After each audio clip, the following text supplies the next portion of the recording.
అలేఖ్య, పువ్వులకి పరిమళమందం, నీ మొహానికి నవ్వందం. నీ మొహంలో ఎప్పుడు ఆ నవ్వును చూడ్డం కోసం మేమేమైనా చేస్తాం అలేఖ్య.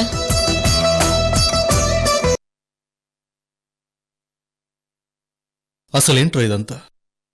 నా కొడుకు ఫంక్షన్ మీరే గ్రాండ్గా చేస్తామని చెప్పి మీరే ఈ ఫంక్షన్ చేశారు. కానీ మేమందరం తలదించుకునేలా, మా పరువు పోయేలా ఎందుకలా చేశారు? అసలు నన్ను ఒక మోసగాడిని చూస్తున్నారు. ఎందుకు?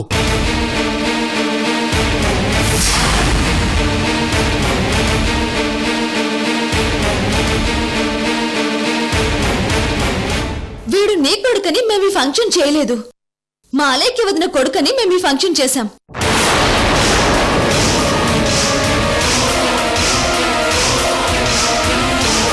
మీరు చెప్పారని ఫంక్షన్ చేయలేదు. మా అలేఖ్య అక్క చెప్పిందని ఫంక్షన్ చేశాం.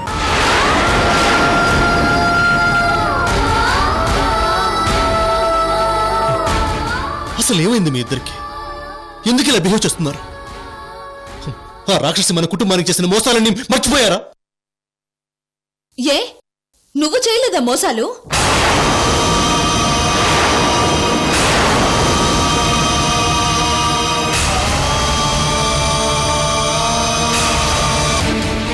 మీ అన్నయ్యని ఎంత మాట అన్నావే? నీ హద్దుల్లో నువ్వు ఉండి మాట్లాడు. అసలేమనుకుంటున్నావు నువ్వు? వద్దమ్మా, నా చెల్లెల్నేమీ అనొద్దు. చిన్నప్పటి నుంచి నన్ను ఒక మహారాజులా చూసుకున్న నా చెల్లెలు ఇప్పుడు నన్ను ఒక మోసగాళ్లా చూస్తుంది. నేనేదో తప్పు చేశానన్నట్టుగా ప్రవర్తిస్తుంది. ఇదంతా నేనంటే గిట్టని వాళ్ళు నా మీద లేనిపోనివి చెప్పటం వల్ల తనిలా ప్రవర్తిస్తుందని నాకు అర్థమవుతుంది. కాని ఏదో ఒకరోజు నా చెల్లెలికి తన అన్నయ్య ఏ తప్పు చేయలేదని, తన అన్నయ్య మనసు మచ్చలేని చందమామ లాంటిదని తెలుస్తుంది. అప్పుడు తనే బాధపడుతుంది. అమ్మా, మనం ఇంటికెళ్దాం పద. సూర్య, బాబుని తీసుకుని నువ్వు ఇంటికెళ్ళు. నేను ధనుష్ కాసేపు అయ్యాకొస్తాం.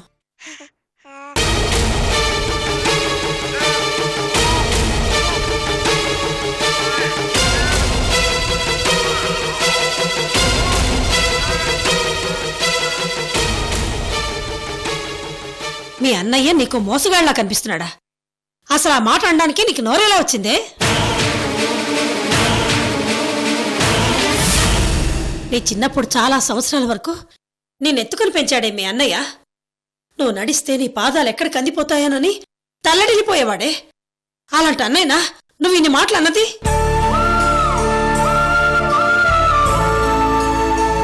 ఏం ప్రకాష్, మొన్న సంధ్య వాళ్ళ అన్నయ్య ఏదో ఉందని కొట్టడానికి చేస్తావుగా. అలాంటిది ఇప్పుడు నువ్వే వాడిని అపార్థం చేసుకుంటున్నావా? ఎందుకు వాడి విషయంలో మీరిద్దరు ఇంత కఠినంగా ప్రవర్తిస్తున్నారు నాకు తెలియాలి. చెప్పండి, ఎందుకు ఇలా ప్రవర్తిస్తున్నారు? నా బిడ్డకి మోసగాడనే బిరుదు ఎందుకు ఇచ్చారు? నీ కొడుకు మోసగాడే కాదు, హంతకుడు కూడా.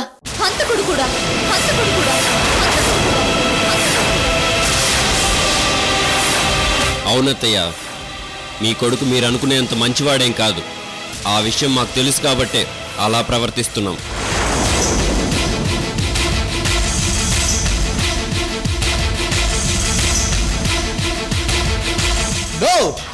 మా అన్నయ్య అలాంటి వాడు కాదు.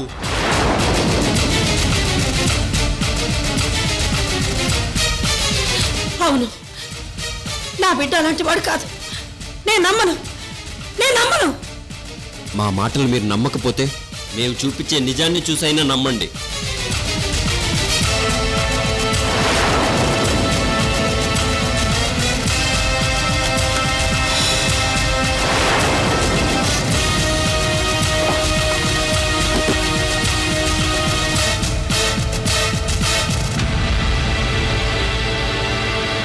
ప్రేమ సంగతి మీకు చెప్తే మీరు మా పెళ్లి చేయరేమోనని భయపడి మీకు తెలియకుండా ఈ పెళ్లి చేసుకున్నాం.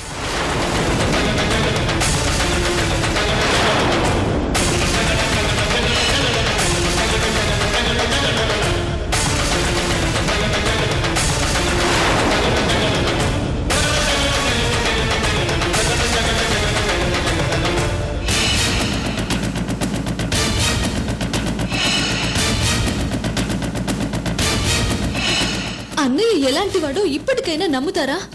మనకి తెలియకుండా అమ్మాయిని పెళ్లి చేసుకోవడమే కాదు, ఆ అమ్మాయిని మోసం చేసి ఆ అమ్మాయి చావుకు కూడా కారణమయ్యాడు.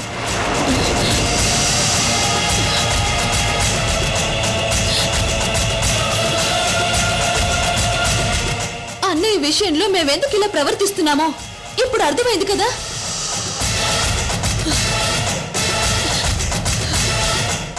ఇన్నాళ్ళు నా బిడ్డ నా దగ్గర ఏ విషయాన్ని దాచడనే భ్రమలో ఉన్నాను.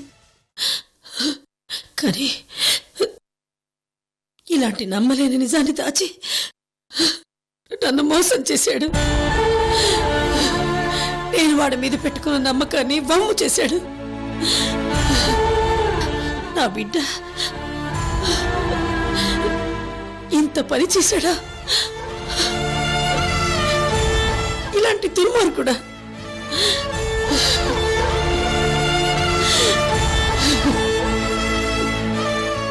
అమ్మా, ఇన్నాళ్ళు అన్నయ్యని ఐశ్వర్య ఎందుకు చంపించాలని చూసిందో తెలుసా?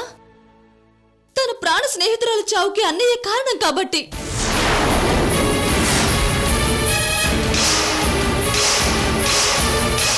అసలు అన్నయ్యని ఐశ్వర్య ఎప్పుడు చంపించేస్తుందోనని భయంగా ఉందమ్మా. గ్యారంటీగా చంపించేస్తుంది.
దారి తెలిసే వచ్చారా?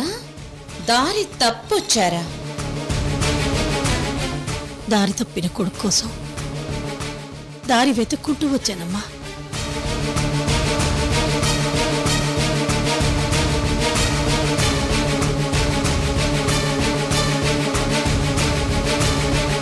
లోపలికి రండి.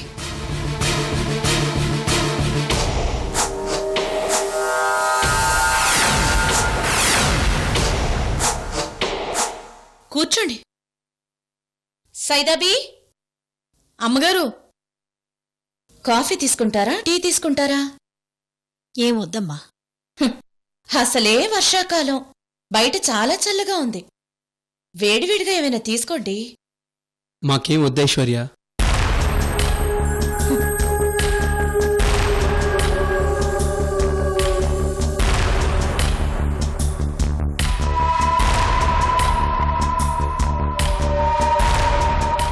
చెప్పండి.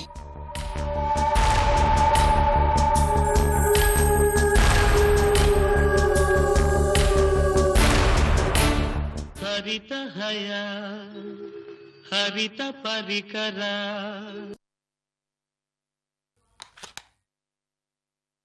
పునస్తే నమః.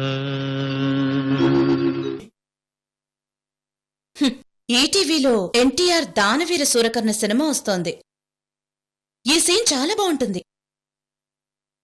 కర్ణుడి దగ్గరికి కుంతి వచ్చి, నా కొడుకుల్ని చంపొద్దు, వాళ్ళు నీ సోదరులు అని రిక్వెస్ట్ చేసింది.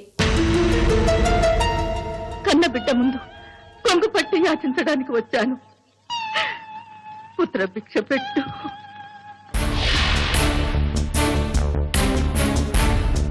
కర్ణుడు దయామయుడు, మాట తప్పడు కదా. అందుకే కుంతిదేవిని చూస్తూ నా తమ్ముడు నా శత్రువులవ్వచ్చు, కాని నా ప్రథమ శత్రువు అర్జునుడు. నేను అర్జునుడి ప్రాణాలైనా తీయాలి, లేదా అర్జునుడు నా ప్రాణాలైనా తీయాలి. మా ఇద్దర్లో అర్జునుడు చనిపోతే నేను నీకు 5 కొడుకుగా వస్తాను. నేను చనిపోతే నీ 5 కొడుకులు నీతోనే ఉంటారు అని మాటిచ్చాడు. దాంతో యుద్ధంలో ధర్మరాజుని, భీముణ్ణి, నకులుణ్ణి, సహదేవుణ్ణి చంపే అవకాశం వచ్చినా అమ్మకిచ్చిన మాట కోసం వాళ్ళని చంపకుండానే వదిలేశాడు. ఇదే నీకు నా వాగ్దానం. చిక్కినా దక్కినా ధర్మజ భీమనకుల సహదేవులకు ప్రాణహాని కలిగించాలి. మహాభారతం అంటేనే మహా ఇంట్రెస్ట్ అయిన కథ కదా, అందుకే చెప్తున్నాను. అమ్మా ఐశ్వర్య, అసలు విషయానికి వస్తున్నానమ్మా. ఒక్క నిమిషం.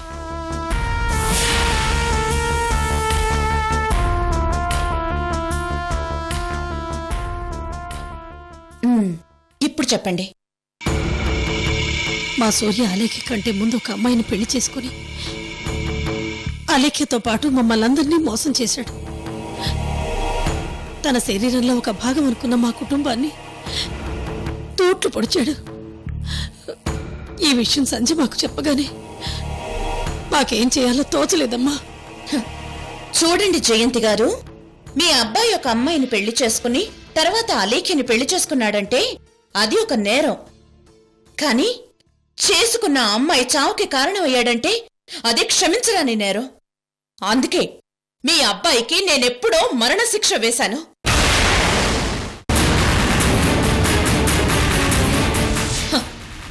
ఆల్రెడీ ఒకసారి మీ అబ్బాయిని వేసేయటానికి ఏర్పాటు చేశాను, కానీ కొంచెంలో మిస్ అయింది.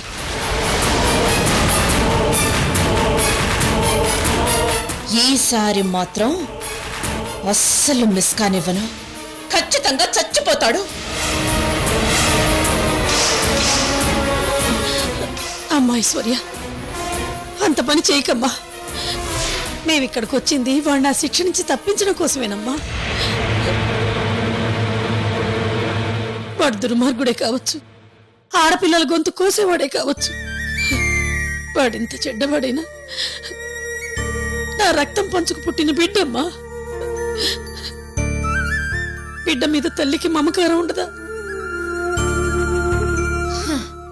మీకు మరో విషయం చెప్పాలి. మీ అబ్బాయి ఆల్రెడీ నాతో ఛాలెంజ్ చేశాడు, నన్ను చంపేస్తానని. మధ్యతరగతి వాడి మాటలు మధ్యలోనే ఆగిపోతాయి ఐశ్వర్య.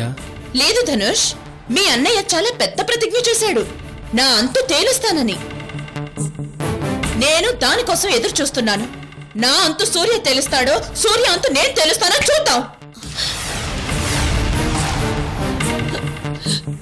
ఇంకా మాటలు వద్దమ్మా.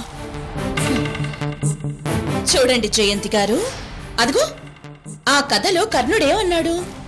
అర్జునుడు లేకపోతే నేను నీకోసం అర్జునుడి స్థానంలో వస్తాను, ఒకవేళ నేను చనిపోతే నీ అర్జునుడి స్థానం అలాగే ఉంటుంది అని చెప్పాడు. ఇప్పుడు నేను కూడా అలాగే అంటున్నాను. మీ ఇంటి పెద్ద కొడుకు చనిపోతే మీకు చాలా కష్టం, అందుకే చెప్తున్నాను. మీ అబ్బాయి నా చేతిలో చచ్చిపోతే నేను మీ కుటుంబానికి అండగా మీ ఇంటికొచ్చి మీ అబ్బాయి స్థానాన్ని భర్తీ చేస్తాను. ఒకవేళ ఈ లోపు మీ అబ్బాయి చేతుల్లో నేను చచ్చిపోతే మీ అబ్బాయి మీకుంటాడు. అమ్మా ఐశ్వర్య, ఇప్పటికే కొడుకు చేసిన పని తెలుసుకొని సగం చచ్చిపోయినాం. ఇలాంటి మాటలు మాట్లాడి ఇంకా మమ్మల్ని కుంగదీకమ్మా.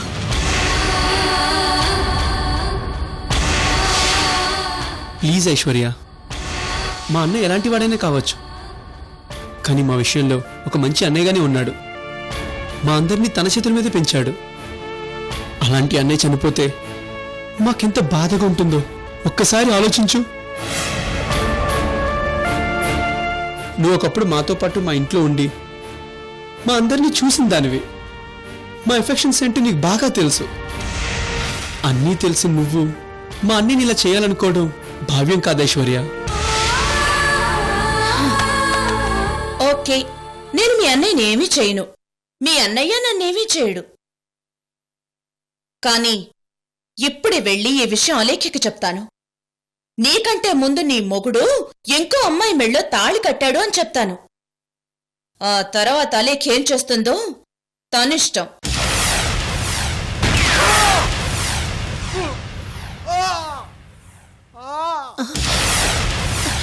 వద్దమ్మా, వద్దు. ఈ విషయం వదిన తెలిస్తే అన్నయ్యని చంపేస్తుంది.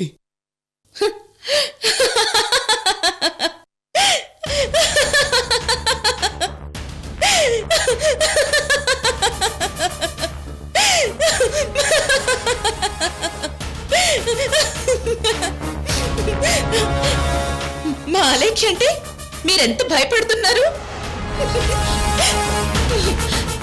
ఇప్పుడు అలేఖ్య కంటే నిన్ను చూస్తేనే మాకు భయంగా ఉందమ్మా.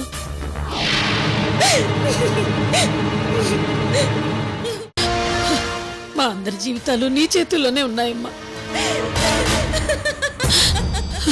అవును ఐశ్వర్య, ఇప్పుడు మా జీవితాలన్నీ నీ మీదే ఆధారపడి ఉన్నాయి. అమ్మా ఐశ్వర్య, నా కొడుక్కి ప్రాణభిక్ష పెట్టమ్మా. ప్రాణభిక్ష? అవునమ్మా. మీ కొడుకుని ఏదో ఒకటి చేయకపోతే నాకు నిద్ర పట్టదు. మీరేమో నా కొడుకుని ఏమీ చెయ్యొద్దు అని బ్రతిమాలుతున్నారు. ఏం చేయాలి? నా కొడుకు ప్రాణాలతో మిగిలిండడానికి మేమేమన్నా చేస్తామమ్మా. మీ కొడుకు ప్రాణాలతో ఉండడం కోసం మీరేమైనా చేస్తారా?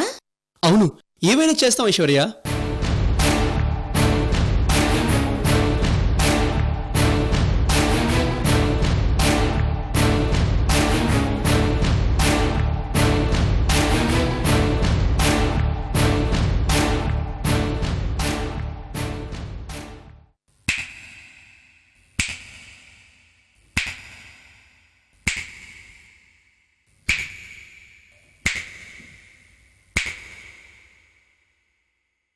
అయితే మీ కొడుకు మీకు దక్కాలన్నా, మీ కొడుకు ప్రాణాలతో మిగలాలన్నా మీరిద్దరూ మీ కొడుకుని వదిలేసి అతనికి దూరంగా వెళ్ళిపోండి. అదేంటమ్మా, మా కుటుంబాన్ని ముక్కలు చేసుకోమంటావా? ముక్కలు చేసుకోవాలి. సంధ్యని ఎలాగైతే మీ నుంచి విడదీశానో ఇప్పుడు సూర్యని మిమ్మల్ని అలాగే విడదీస్తున్నాను. ఇప్పటిదాకా కలిసుంటేనే కలదు సుఖం అని గడిపిన మీరంతా ఇక ఎవరి దారి వాళ్ళు చూసుకోవాలి.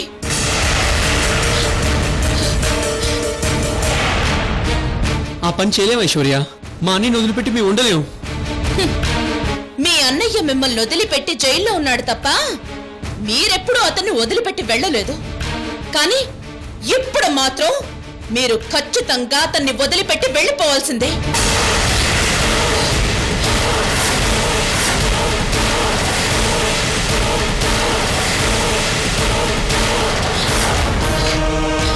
ఆ పని మాత్రం చేయలేమమ్మా.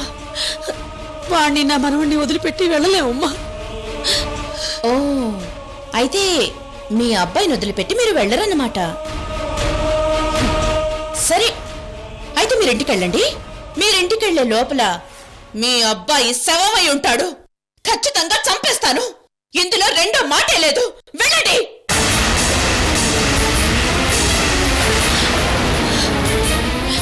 వద్దమ్మా, వద్దు. నువ్వు ఆ పని మాత్రం చెయ్యొద్దు. మేం మా కొడుకును వదిలిపెట్టి వెళ్ళిపోతాం.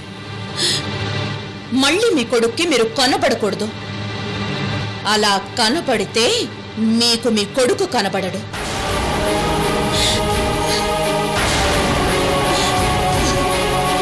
అలాగే ఐశ్వర్య. ఇక మీరు వెళ్ళండి.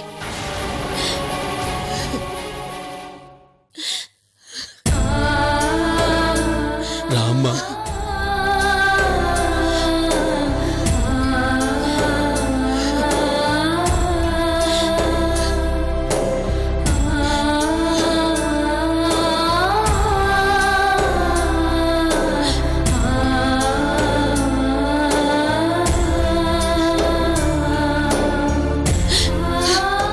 అమ్మా ఐశ్వర్య, వాడు ప్రాణాలతో మిగిలిన్నాడన్న ఆశ తప్ప వాడికి చావు కన్నా భయంకరమైన శిక్ష వేసావు కదమ్మా.